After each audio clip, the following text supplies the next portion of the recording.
The voice of one crying out in the wilderness. The voice of one in the desert crying out.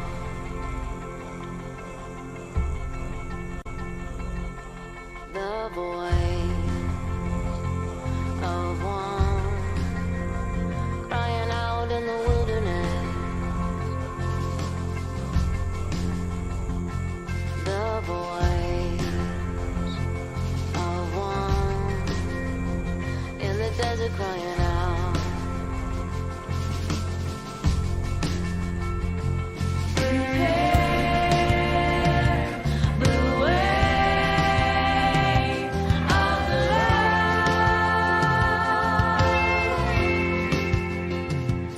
Hey, good morning, friends. This is your host, Stephen Black, bringing to you Freedom Realized Live, where every week at 10 a.m. Central, 11 Eastern, here we are. We are live, bringing bold truth, bold courage, and bold compassion. Bold truth because love really demands that you love the truth and speak it forth boldly so that lives can be changed. Bold courage because it is the cowards that have their part in the lake of fire. And so we need to be rising up and educating and encouraging our pastors and leaders to be sources of courage and having an internal rather than living for this life and being man pleasers. That's a big part of the problem today. In the church. And then bold compassion, where the gospel of Jesus Christ really does transform and changes the hearts and the souls of people, like someone like me who was the chief of sinners. So no condemnation, but truly speaking the truth that causes the heart of man to be rent, torn and brought into a place of subjection to Jesus. So that's what we're all about. You may have heard in the news this week, I think it was, matter of fact, yesterday, the Equality Act, Nancy Pelosi and her cronies and her, honestly, her pack of LGBTQ cult worshipers, and along with, I understand, a handful of Republicans passed the Equality Act through the House. Now, what is the Equality Act? We're going to be talking about that today. And we're going to have really, I think, one of my favorite Bible orators, Dr. Robert Gagnon, being his presentation of sharing of what the Equality Act really brings. He's going to be bringing that through a video that was recently done. So we definitely need to look at what the truth is and unpack it. I loved what I think her name is Marjorie Taylor Greene, the representative. I heard in the news that someone on the other side of her hall planted a big transgender flag. So yesterday she puts up a sign that says, one man, man and woman, there's only two genders, believe science. And I loved that. It was like, yes, we have a handful of courageous people in Washington that will more than likely enter into heaven. But there's a lot of cowards and a lot of people that love money. The love of money is the root of all evil. They love power, and they're corrupted with pride. And that's the problem in Washington, D.C. I did digress, but now let's go to the bold truth of God's word. And today we're going to go to 2 Peter. And 2 Peter is an amazing book. It's only 3 chapters, so read it all. But today we're going to start in chapter 2, and it says, there were false prophets among us. I think there's many false teachers, false speakers, false prophets, prophetic people, even people that are saying all kinds of things, who privily, this is the actual, if we can, let's go to the New King James Version. I love King James too, but who secretly or falsely bring in destructive heresies, privily. We love that word, privily, from the King James, but they're bringing it in secretly. And how they do this is they deny Jesus by bringing in things like what Clark Whitten did with Exodus, which is antinomianism, hypergrace, and what is even happening in the Gospel Coalition, where they are bringing in this, this Calvinistic hypergrace teaching. Repentance may be, with some of them, necessary. With some of them, it's really not necessary. They teach, kind of this OSAS, once saved, always saved, or once prayed, always prayed, kind of presentation of a belief system. I call it demon faith. It is just like James says, the devils believe, and yet they're not going to heaven. And Jesus's words made it very clear that narrow is the way that leads to life. And how many find it? A few. So they're bringing in these destructive heresies in these last days. They're preaching a gospel or a message that's really not the gospel of Jesus. They're teaching the traditions of men. And what they do is, of course, they're living, many of them, dual lifestyles, like Alan Chambers and Randy Thomas, and most of those people that fell away in the whole Exodus movement. When you look at what they believe and how they communicate, like McCrae Game, someone told me this last week. It's like, I don't follow him and I don't watch him, but he's like promoting the idea how fun pornography is. This is how backslidden these people are. And we're not talking just, heterosexual, what would be natural pornography, even though that is very sinful. No, we're talking about the most debased, perverse pornography. And they're actually thinking that that's good. Many, does it say many? Yes, many will follow their destructive ways, because of whom the way of the truth will be blasphemed. By covetousness, they exploit with deceptive words. For a long time, their judgment has not been idle, and their destruction does not slumber. Folks, in the last days, this is what's happening. Peter is saying, this is what's going to happen in the last times. We are in the last of the last. If 2,000 years ago, St. John wrote in his epistle, we are at the last hour, do you think we are maybe in the last seconds, as we see in chapter 3 here, that a day is 1,000 years and 1,000 years a day to the Lord? Folks, we are so close, and with what is going on, we need to be very much alive and alert. And so he goes down this path in verse 4, that even God does not spare these demonic spirits, the angels who sin, who cast them into hell. Matter of fact, folks, hell was not created for human beings. Hell was created for Satan and his angels. And it says right here in verse 5, now keep in mind, this is the parallel he's reminding. If God did not spare the ancient world, but saved Noah because they were righteous, they believed, they feared God, and 8 people, if he didn't spare the ancient world because of the ungodliness, and here it is again, Sodom and Gomorrah into ashes, the idea of rampant pride, it's ironic, really. Matter of fact, if we can, John, let's go to stephenblack.org and click on stephenblack.org and scroll down, and I want people to see this. If you want, scroll down to the Pride article right there, Prophecy of Pride. If you want to understand how diabolical pride is, and this banner, the pride banner, and what it represents, ironically, this community of cult chaos, it is a humanistic, secular humanistic faith.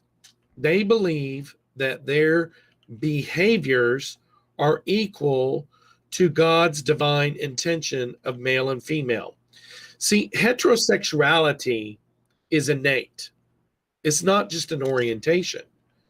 And this is what is a real problem, like in the Gospel Coalition and with people like Preston Sprinkle and these followers of these cutesy type PhDs, is they don't understand that the orientation narrative is a false doctrine. Orientation is the direction or lust or desires, and so they're making the idea of orientation, lust, equal to that which is unnatural. So they're calling it sexual minorities in the Gospel Coalition. You've got D.A. Carson that helped write the paper. And if you want to see more of this, you're going to go to firststone.org/pastors. And yeah, go ahead and click on that and then put /pastors, firststone /pastors. And you can read about this right here on this particular page. And you can scroll down to where it says a little leaven. And where it goes down, and you can look at all of these links about a little leaven. Keep scrolling. And right there, the notes on the little leaven. And all of this information below here shows you how this erosion took place. So this is the destructive heresies that we see going back to 2 Peter now, chapter 2. It says here in 2 Peter chapter 2, Sodom and Gomorrah, the pride, manifests here. These destructive heresies come in these last days and make even this ungodly pride rampant in our society. And he's warning that in the last days, just as the cities of Sodom and Gomorrah were condemned, this is what is going to happen, that anyone who lives ungodly. Folks, do you realize that we are on the precipice of the most disastrous destruction? And I'm just going to say it. I have wondered if God, in his divine sovereignty, has actually prepared a caldera. You all know what a caldera is? A caldera is a super volcano. Did perhaps God, in his wisdom, knew that in the last days, the United States would be just as bad, maybe I think worse than Sodom and Gomorrah, and that this caldera, Yellowstone, has been prepared for the final days? Can you imagine what happens if that thing goes off in its super explosion? It will destroy the United States. Matter of fact, all the way down here to where I am in Oklahoma City, they, depending on the winds, they said that it would be probably 2 feet of ashes from that caldera. That's how bad it will be. And that's what's going on here in the scripture. But righteous Lot was delivered, and those who love the Lord will be delivered. And this is the beautiful thing. Abraham contended with the Lord. Lord, if there's 50, will you spare it? Yes, if there's 50. If there's 40, 20, all the way down to 10, there was not even 10 people that were righteous.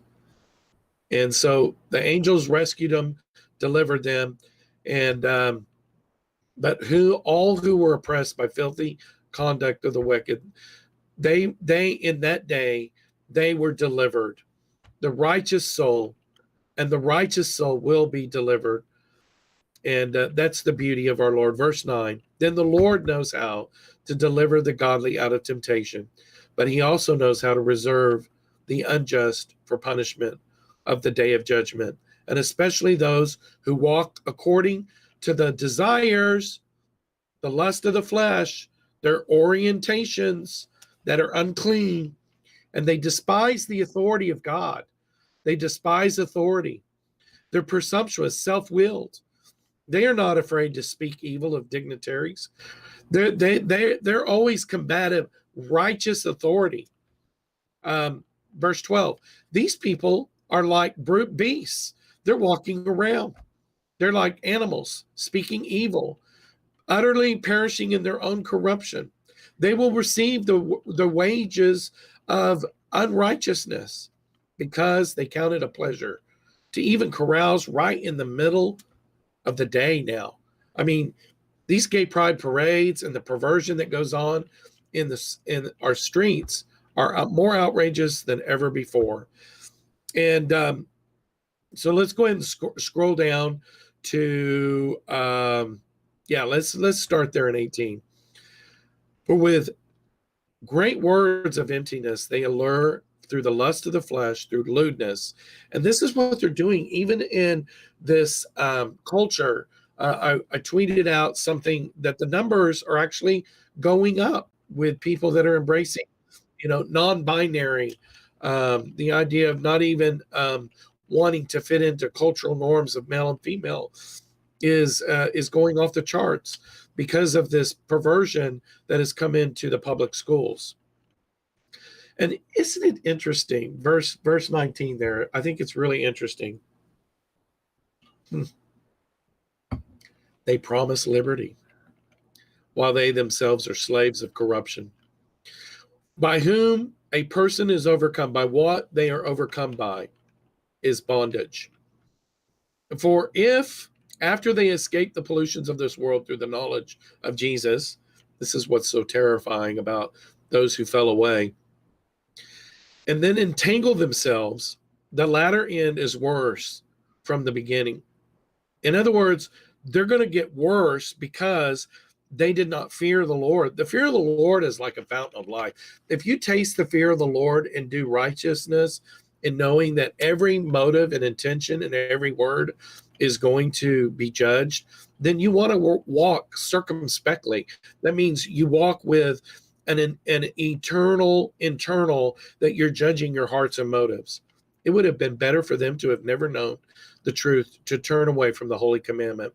But as it was happened, according to the true proverb, a dog returns to his own vomit, and a sow, having after washed into the mire. Let's go to chapter 3 now. So he's writing, and he says, I'm reminding you in this, I wrote this second letter to you. Verse 3, knowing this, that in the last days, there's going to be mockers and scoffers. They're going to come fulfilling and walking in their own lusts. And they're going to do this to try to, like in what it says in verse 5, they want to come in and muddy the waters, right? And they want to bring a perversion. But verse 8, beloved, I don't want you to forget this thing. The Lord, with the Lord, it's like a 1,000 years is a day, and a day to the Lord. The Lord is not slack concerning his promise, as some count slackness, but he is so patient. He's so kind. He's so merciful. He's so long-suffering. He's not willing that any should perish but come to repentance. And we're reminded here in verse 10 through 13, there is a promise of his coming in which there's going to be a new heaven and a new earth. He's going to burn this earth away. That's what it says there in verse 10. He's going to burn it all up.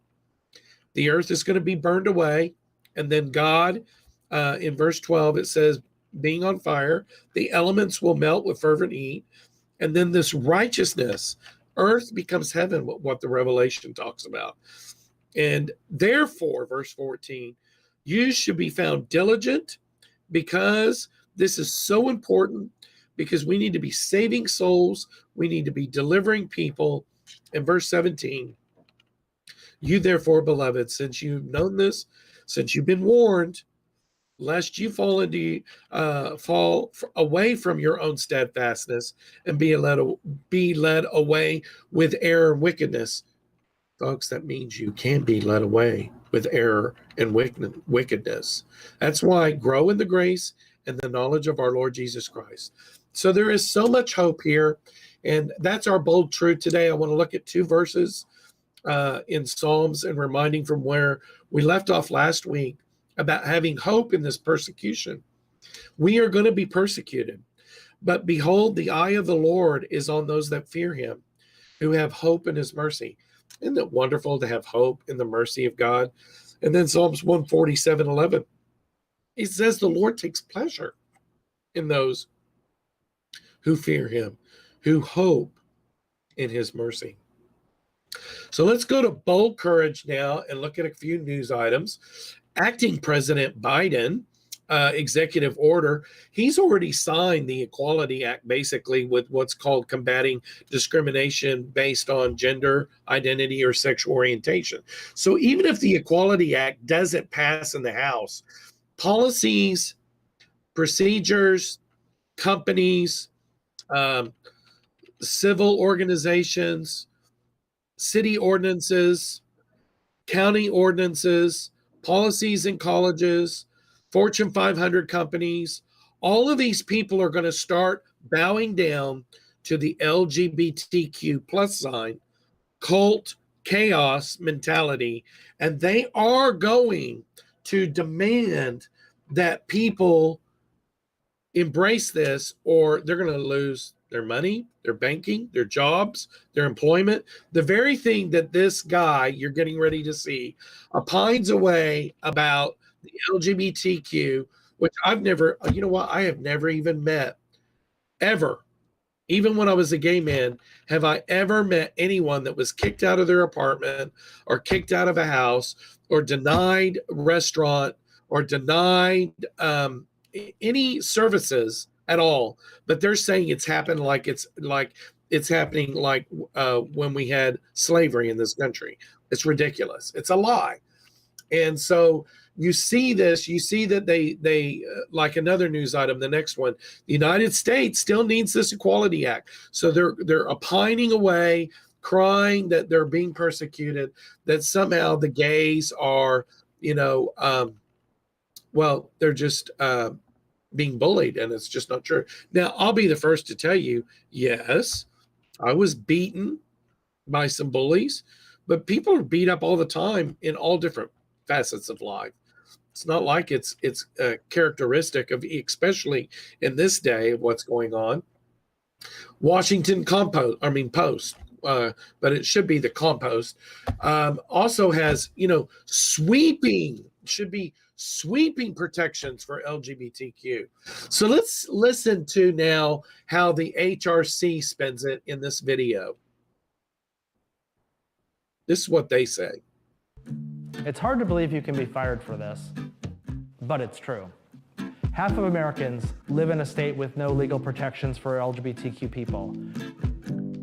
They could be fired from their jobs, evicted from their homes, denied credit, or worse.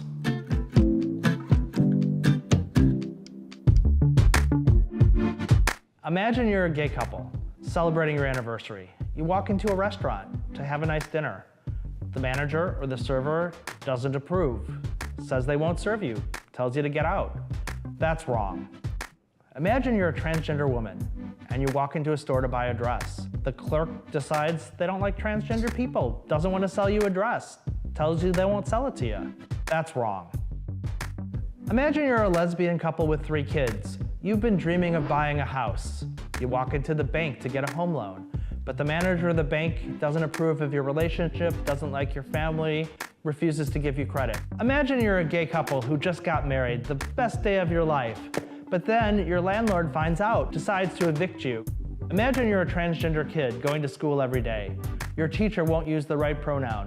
The other kids are harassing you. The school won't let you use a restroom consistent with your gender identity. You should be able to do something about that. You don't have to imagine these things. They happen each and every day.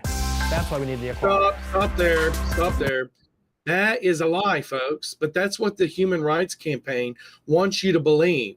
They want you to believe that this persecution is happening every day. And that's why we have to have the Equality Act, because we're all victims. You know, LGBTQ cult, we're victims. And they're the very ones. Wait till you really unpack the Equality Act. Everything that they say they're oppressed. And this is how you ought to really think about the Democrats and the gays. Everything they say about how they are victimized is how they want to victimize you. That's what's getting ready to happen, folks. They're going to want to oppress Christians and people that do not go along with their ideology like never before in history. This is the truth. Let's continue on. The Equality Act would provide federal protections on the basis of sexual orientation and gender identity in all of these key areas of life: employment, housing, credit, education, jury service, public spaces and services, and federally funded programs. The purpose of the Equality Act is to provide the same hospital, he wrote a hospital there. Stop there for a second. See, every single one of those areas of protection are the very areas that they will come after Christians and make it to where you cannot have protection in all of those areas. Hospitals, civil, education, any area of culture. And if you promote a Christian belief system that you believe that LGBT, and you better pay attention to that T, because we're talking about hormone blockers and diabolical surgeries, even for children. They have removed healthy breasts off of teenage girls. This stuff is so demonic and so broken. And we're putting forward what they want to put forward is people with mental traumas like a Bruce Jenner, and give them a Courage Award and parade this about and rob our children of their innocence and pervert their minds and give them the hope of even being a softer gender male and to actually transition into female, or those women that feel so inadequate can take on a rough and tough and become a man. This is so diabolical. It is such a rebellion against the creation. Let's continue. The purpose of the Equality Act is to provide the same protections to LGBTQ people that already exist in federal law. But federal law is not perfect. There are ways to improve it as well. One of the things the Equality Act does is it adds protections for women. Right now, women are often charged more when they go into a dry cleaner than men. That is such a lie. For the same The service, Equality Act does the exact opposite in protecting women. It will absolutely bring destruction to women. Continue on. Type of shirt. The Equality Act would fix that. If you're a person of color, under current federal law, you're protected in a lot of ways. But if you walk into a retail store and the mall security trails you and your friends around the mall because you look suspicious, that's not illegal now, but the Equality Act would give you recourse. All right, let's stop that. So that's their ruse, their lie. Of course, that's coming from the Human Rights Campaign. It's full of deception. It's full of propaganda. So our good friend, Dr. Robert Gagnon, actually unpacked this. So let's listen to what Robert has to say in this presentation about the Equality Act. LGBT forces are pushing ahead with efforts to pass the Equality Act as they celebrate a landmark Supreme Court ruling that says existing federal law prohibits job discrimination on the basis of what the left calls sexual orientation or transgender status. The High Court's 6-3 decision is expected to have monumental ramifications beyond employment discrimination law. But during an election year, Speaker Nancy Pelosi and the Human Rights Campaign are calling for Senate approval of the House-passed Equality Act. The measure, they and other proponents contend, would extend federal protection in public accommodations, housing, and medical care. And if he's elected president, Democrat Joe Biden says it will be the first thing he gets done. Dr. Robert Gagnon is one of the most authoritative voices in America in making the case against the Equality Act. He explained his opposition to the bill during the recent Illinois Family Institute Worldview Conference at the Village Church of Barrington, where he also implored pastors to preach on the importance of sexual purity. Now, just with regard to the so-called Equality Act, which the Democrats made first priority business when they gained control of the House, and for which there is already 46 co-sponsors, in addition to the sponsor, that makes 47 in the Senate. That's how close it already is in the Senate. Okay? And so we need every bulwark to prevent that from getting passed. Why? What's so problematic about the Equality Act, which I think is better worded as Get the Homophobic and Transphobic Bigot Act? That's you. Right off the get-go with regard to that bill is it says you cannot use the Religious Freedom Restoration Act to get out of this. Okay? The Religious Freedom Restoration Act is basically gutted. And this puts in civil rights categories sexual orientation and gender identity. You know what gender identity is, right? That's the euphemism for transgenderism. Here's some of the things that would happen as a result of that bill getting passed. First of all, it would put men who claim a female gender identity in every woman's restroom, locker room, and dressing room in the nation. Every woman's shelter, every woman's prison, every woman's sports. And you will not be able to stop it. It will lead to a national mandatory indoctrination by all the public schools and non-religious private schools into the LGBTQ radical agenda. That includes mandatory drag queen story hours for the very youngest of children in schooling. That includes mandatory assemblies and classroom instruction that rail against hateful, ignorant bigots like yourself. It will be used to promote homosexual practice and transgender identity at the very earliest ages. No teacher or administrator will be able to stop a boy from entering a girl's bathroom for fear that in doing so, that boy might identify as a girl. Because this bill does not require for transgenderism that there be any outward change in the person's appearance. It will result in national mandatory speech laws. In New York, we already have such laws with regard to transgenderism that will fine a person who, quote, misgenders a transgender person with up to $250,000 in fines. It will punish all persons who own a small business with massive fines and threat of imprisonment who do not want to be forced to use their talents to promote actively and directly homosexual intercourse and transgenderism. It will give the federal government the power to withhold money from any state that does not rigorously promote that agenda. It will lead to the removal of federal funding and ultimately accreditation from every religious school and college that does not promote sexual orientation and gender identity differences. And you know what that happens if a religious school, a religious college or university loses ultimately not only the research funds for science stuff or federal funding for student loans, but also ultimately loses accreditation. What do you think is going to happen to that school? It goes belly up. In other words, this bill would effectively destroy Christian education in the United States. And yet we actually have Christian educators in schools, including in places like Wheaton, that think that the worst thing that could face us is to have Donald Trump reelected.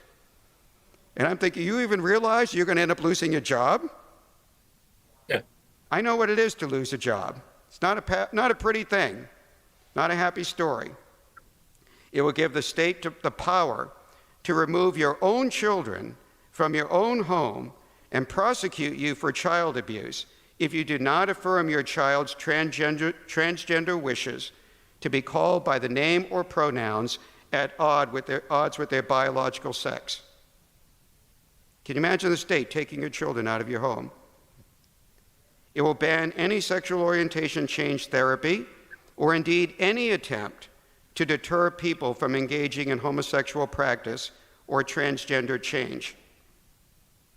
It will force all businesses and public universities to implement sexual orientation and gender identity affirmative action hiring programs. It's not just enough to give equal grounds. Affirmative action hiring, it's actually a plus. Right now, in the Ivy League schools, it's a plus for your application if you identify as LGBTQ. Okay, stop there. Not even. So here's the reality of what Robert Gagnon just said, is that a lot of churches think this won't affect them, or even ministries, or small businesses. This will affect everyone. And how, even if your state pushes back on it, you have banking institution, insurance, you have education systems that will demand you to bow down to this. Now, what he just mentioned, which they have been really very ardently, very hostilely moving forward with these, what they call conversion therapy bans. They want to make it to where no one offers any kind of an idea of even change or being, they love transition, right? The idea of transitioning into mutilation. But the idea of transition or change from leaving LGBTQ plus sign, the cult, in other words, it's like the Hotel California. You can come in, but you can never leave. And if you try to tell somebody they can leave, you are the enemy. That's what he is just saying. So everyone that promotes an idea of any kind of gospel-centered repentance and change from sexual sin and brokenness is going to be oppressed by these laws. Let's continue.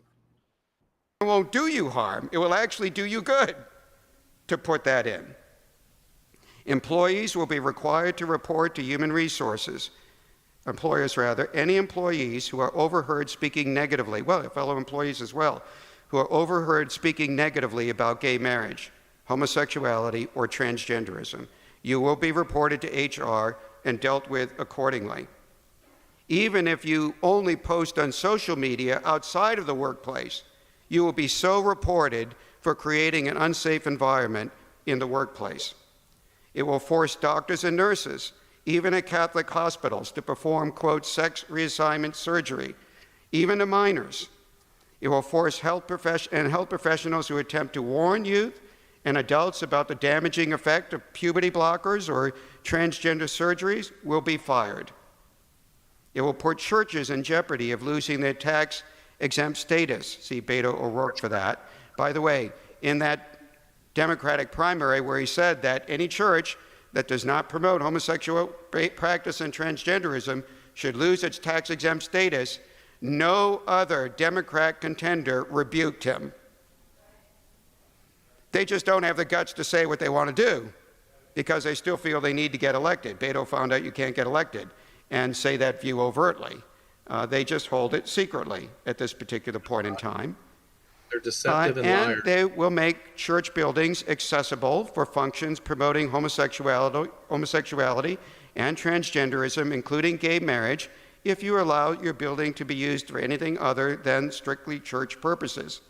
It will require all charities and adoption agencies not to practice sexual orientation and gender identity discrimination in their hiring and in their distribution of services. It will compel law enforcement agencies, courts, and medical research studies to categorize transgender persons by their pretend sex.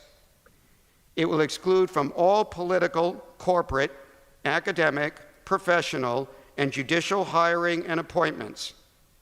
Have I given enough elements there? Anyone who is not a cheerleader for all things gay and transgender. Commitment to treat people equally in the performance of one's duties will not be enough. One must declare unequivocal support for the LGBTQ agenda and reject any association with and any donations to any churches or parachurch organizations, schools, charities, clubs, and social outreach programs that do not support that agenda, If they find in your background that you did, even 10, 15 years ago, that will be grounds of not being hired or being fired. Now, there's more, but I think that's enough. And people tell me this is not the big issue that we now need to address in our voting. When you say that, you either don't know what you're talking about, or you yourself have come to a view about homosexual practice and transgenderism, which does not reflect the biblical viewpoint of the matter. Stop there.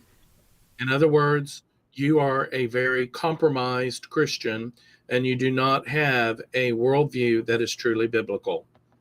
Continue, please. These elements indicate cracks in the evangelical church, and they indicate a necessity on the part of pastors to preach regularly about the importance of sexual purity, because the last bulwark to educate people in the United States over these issues is the church.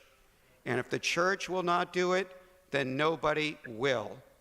I will grant you that you run a risk for doing so, but I will also tell you will never be a better time in the future than now to do it, because it will only get worse.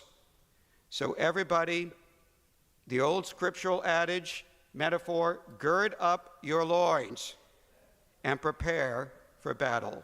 Thank you. All right. This is the reality of what we're faced with, folks. So I want you to see, we have In His Image .movie website.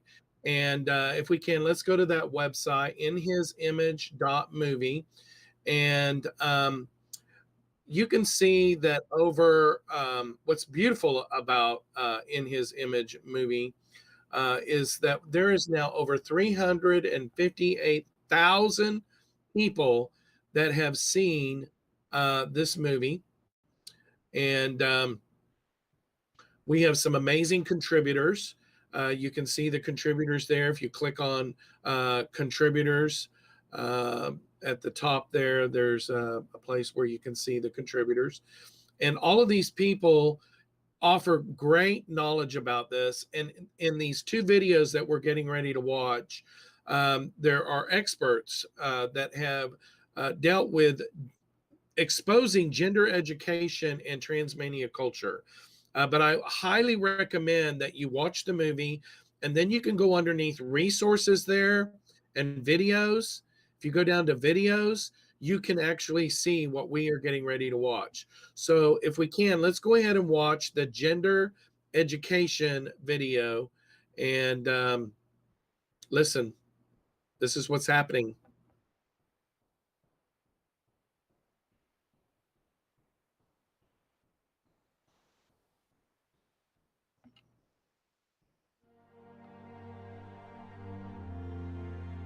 How can parents protect their children in school? What do parents need to be aware of that is happening in school? The first thing that parents have to realize is gender identity education is not it doesn't fall under sex education. It's actually spread out throughout the curriculum. Don't misunderstand me. Yes, they can be taught about gender identity within sex education, but it's considered separate. So legally, parents have the right to be told about sex education, and they have the right to opt their child out. Not the case with gender identity education. It's considered more of anti-bullying, safe schools. So every child's mandated to receive it. So for parents have to be extremely proactive.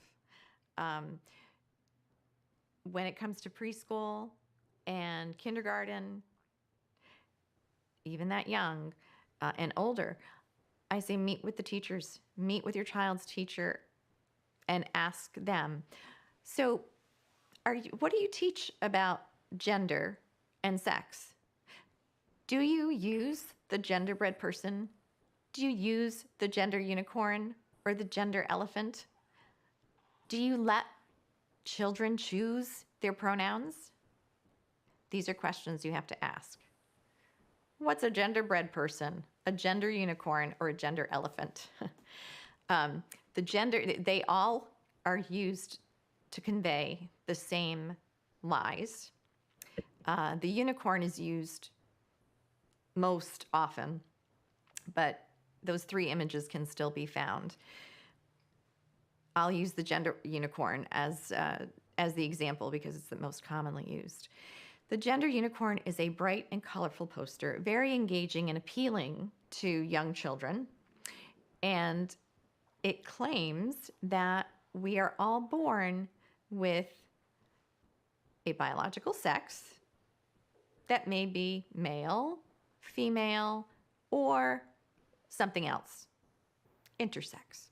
It also says that we are all born with a gender, which is a gender identity, which may be male, female, or something else, something in between, neither.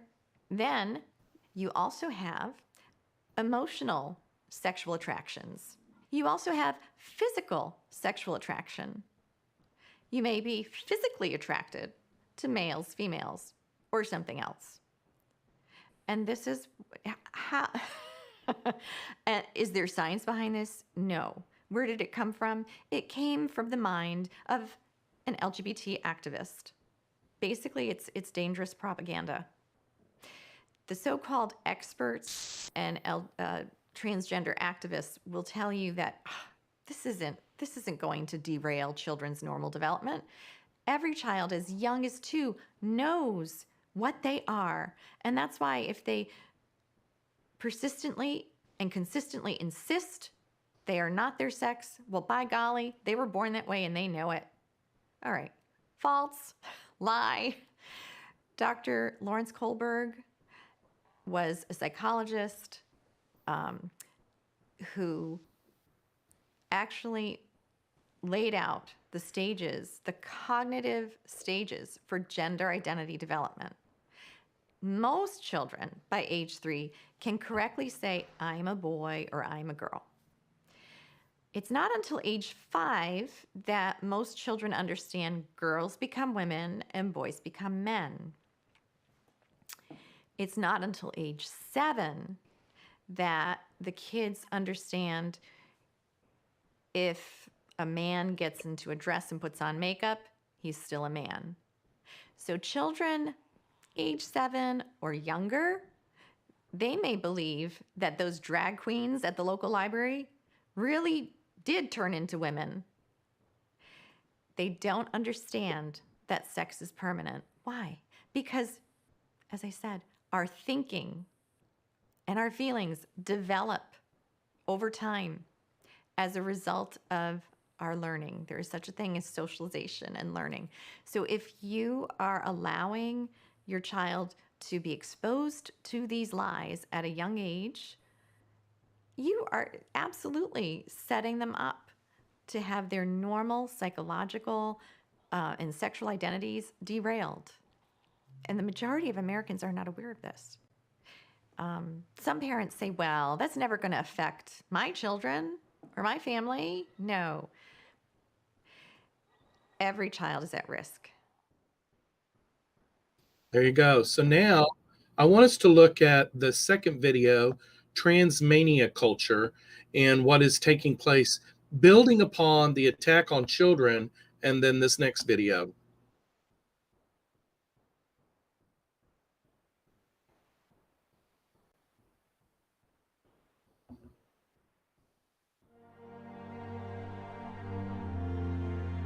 Well, I think transmania is one of those things where when you put Jenner on the cover of a magazine and you put TV shows on and do all these things, you sort of create this crazy mania. Well, I've got to become a transgender. So now it's almost part of style to be a transgender. You know, you see all this going on and you want to join the parade, you want to join the action. So I'll identify as a transgender so I can get into this crazy mania, because it's this psychological mania about becoming transgender. The problem is that, like a drunk who goes out and has a real good time some night and he's having all these drinks, and the next morning he wakes up with this hangover and he goes, what in the world did I just do?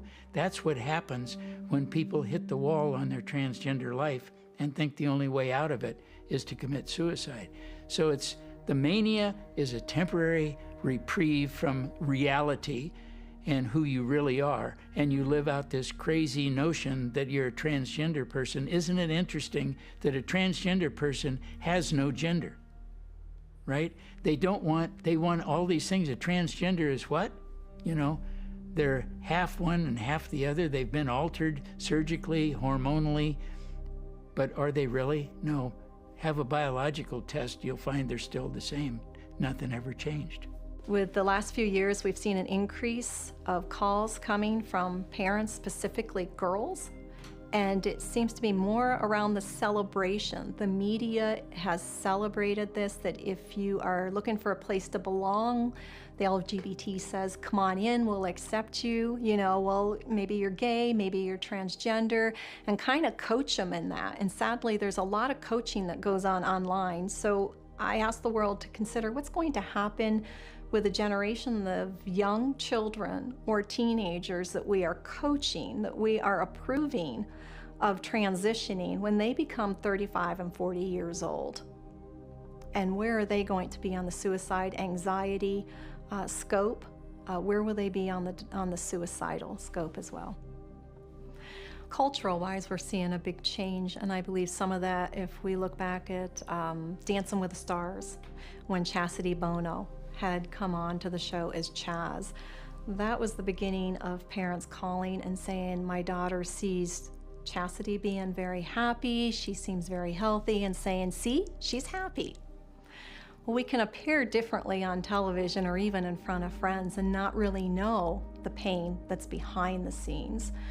We had then, of course, Bruce Jenner, who came out and honestly seemed to be the poster child, if we can refer him to that way, as an adult with this issue. And with that, it was like the world was taken by storm. What? Bruce Jenner, the Olympic winner, the masculine of the masculine, and how he was viewed as a person. And it seemed to have taken us in a different level. All of a sudden, we have transgender shows, we have churches that are moving in this direction. What, you can't, we've got to be compassionate and agree with the lie that they are telling us. People are feeling threatened. They don't know if they can speak the truth without hurting somebody's feelings or starting even a family feud that many times begins with this issue. We have schools. I hear from schools where there were 3 girls that had been friends for a lifetime. Now they're in high school, and all 3 of them decided to transition. Now, that's not the rare case of gender dysphoria. So we're starting to see here the results of peers and the influence of peers. If you are a teenager or a child and you don't feel like you belong, and you feel different or you feel isolated, even if it isn't because of sexuality or gender issues, you will find a family with the LGBT. And because of their outreach, because of how they come across in meeting and making people feel part of the family, we are losing loved ones from the churches that are finding a place there. There's so much peer pressure even with boys who already feel more comfortable with girls. And as girls, we usually love, we have that nature, and we don't want to hurt their feelings, so we bring them into our world not realizing the damage that we're really doing to the individual. And many times girls will help them to teach them how to dress, how to put on makeup, how to sound like a girl. There's so much coaching that is available with peers on YouTube, on the internet, that the world is at their very hands. Our teenagers, their job psychologically and socially is to claim an identity, to figure out where they fit in the world. They try on different roles. That's their job psychologically and socially. And what's happening? Well, now a mental illness and or lie is being held out as, hey, this can explain all your angst. And it is literally cool. I mean, kids tell us this. Oh, yeah, I came out as transgender, and man, I have so many friends now. Teenagers are telling researchers, it is way easier coming out. I thought I was lesbian, but nope, I'm trans. It is easier and more socially acceptable for teenagers to come out trans rather than lesbian or gay. And for this reason, I think especially conservative and Christians need to understand there are many adults who identify as lesbian, gay, and bisexual who oppose the transgender agenda, who actually do see that this is physically and psychologically harmful for children. In fact, the majority of teenagers who are being sucked into the transgender ideology, the vast majority of them are girls. And the majority of these girls have same-sex attractions. And so the radical feminists who support LGBT rights are saying, oh my goodness, you are erasing lesbian girls. You're sterilizing lesbian girls. So there is common ground across the political spectrum, in fact, in terms of seeing the lies of transgenderism and seeing the harm to youth. So what is very important to understand with what was just said is that you've got children that are being indoctrinated. They're even being given hormones, and then they're being mutilated. But what they're not telling you is our intern, Laura Beth Berry, who is a redeemed transgendered, and she was female to male, and then she was redeemed. She did some research this is last weekend. There were over 17,000 people in one forum online. It's one of those Reddit forums, and I'd have to look it up. I was just trying to find it. Matter of fact, here it is. Let's see. Over 17,000 people that have regret in just one forum. You saw earlier Walt Heyer, and on his website, he talks about how there were over 100,000 people. It's called the Reddit Detransitioner Forum. And in this forum on Reddit, you have all of these people communicating how regretful they are with what they went through. So I suspect that with the Equality Act and with all of this craziness going forward, that within a short decade even, there will be so many lawsuits and organizations being sued. So that's our, the compassion that we have today. The testimony is there are literally thousands of people that are coming to Christ that have found freedom. You can go to my book website, freedomrealized.org, and you can look under the survey stats.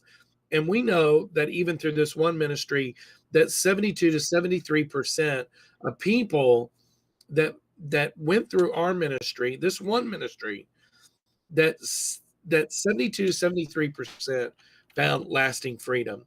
And so that's an amazing thing when you look at that. So it's time to wrap up. I've had a blessed time with unpacking the word, listening to these videos. Even though some of this is very difficult to hear, I'm asking you, will you contend for the faith? Will you really make a difference? Will you talk to your pastors? Will you start being salt and light? Will you call your representatives? Will you do what's necessary to bring about salt and light in this culture? So with that, we wrapping up. We'll be back here again next week at 10 a.m. Central, 11 Eastern. Please remember to give to us. You can always go to firststone.org and give online there. But we'll be back next week again, next Friday at 10 a.m. Central. Thank you, and God bless you. Goodbye.